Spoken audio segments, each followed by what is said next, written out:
Guys, today we're gonna teach you how to shoot the trivela. You know that slightly weird, but also rather awesome looking shot where you use the outside of your foot to get that banana-shaped curve and put the ball, of course, to the top corner. And you might have seen Ricardo Quaresma basically doing this all his life. But we have one problem today, and that is the fact that, well, as you can see, I kind of need to work a lot on my trivelas. So to help out myself and to help out you guys, I brought a friend. And as you can see, he's pretty flipping good at this. He even got a crossbar. Now, you might know him all the way from Canada and soccerreviewsforyou.com.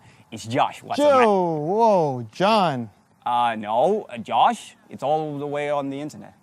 Jay, actually. Last time I checked, I'm Jay.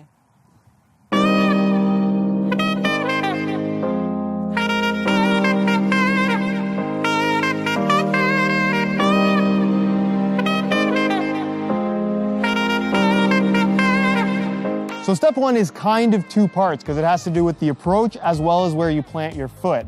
Now, typically with an approach, a lot of guys like to take a few steps back and then a step or two to the right. This is almost like a straight line to the ball, which is a little bit more straightforward. The difficult and tricky part that takes practice is where you plant your foot.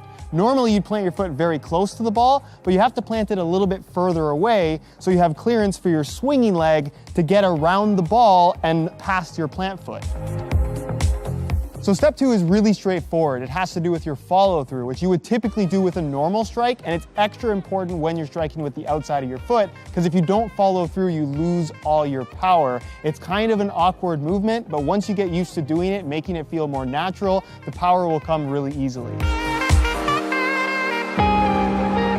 Step three has to do with where you make contact with the ball, and this is going to depend on how strong you are as well as how strong your technique is. Now, when you strike a ball normally, you tend to hit it near the middle. Obviously, for an outside bend, you want to hit it more towards the outside. Here's the thing, the further towards the outside you make contact with, the more leg strength is going to be required in order to generate the power. If you're more towards the middle, the power is going to come more easily, but obviously the ball's not going to bend as much. This is kind of a fine-tuning thing that you have to play around with. Again, practice makes perfect here, but it's something that you need to be aware of when trying to hit an outside bend.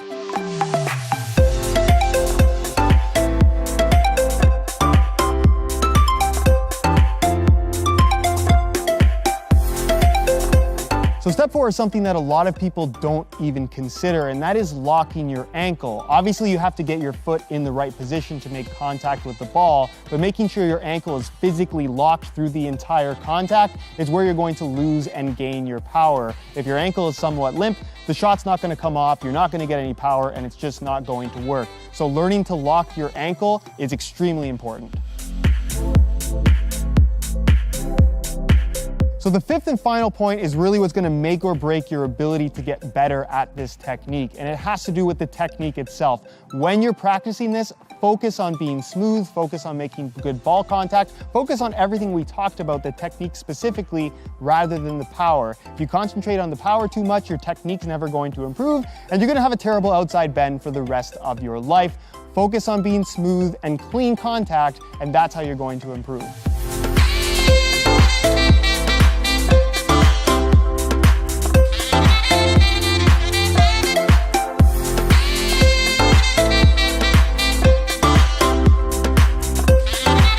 So to sum it all up, one, your approach and where you're planting your foot is extremely important. Two, your follow through is where all your power is going to come from. Three, where you're making contact with the ball, that's something you really have to work on. Number four, locking your ankle properly is extremely important. And then finally, when you practice this, work on smoothness, work on your technique. That should be your focus rather than power.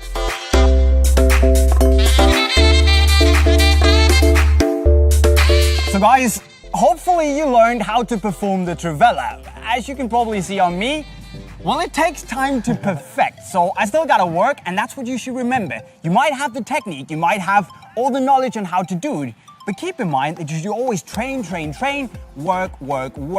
But Jason, thank you so much for coming over, man. Pleasure. Appreciate it, John. Appreciate it.